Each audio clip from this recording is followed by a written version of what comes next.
China's central bank unveiled a key interest rate reform over the weekend aimed at driving down domestic borrowing costs. As China continues the uneasy transition for its economy from manufacturing to a more consumption-driven one, with U.S. tariffs biting hard on supply chains. This reform will have China's key lending rate replaced with a more market-driven benchmark loan prime rate, or LPR. LPR is the lowest rate a dozen or so local banks offer their best clients. The revamped LPR debuts tomorrow. So under the new system, 18 lenders picked by China's central bank will submit their 1-year and 5-year loan prime rates to the central bank every month.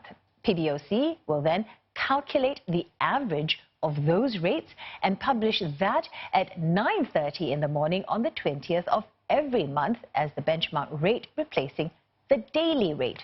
Analysts believe the LPR will be lower than the current level of 4.31 to 4.35%. China has already pushed plenty of liquidity into the financial system this past year to boost growth and guide short-term rates down. But loan demand and new investment remains muted. Now, this announcement appears to have boosted equity trade across Asia this session.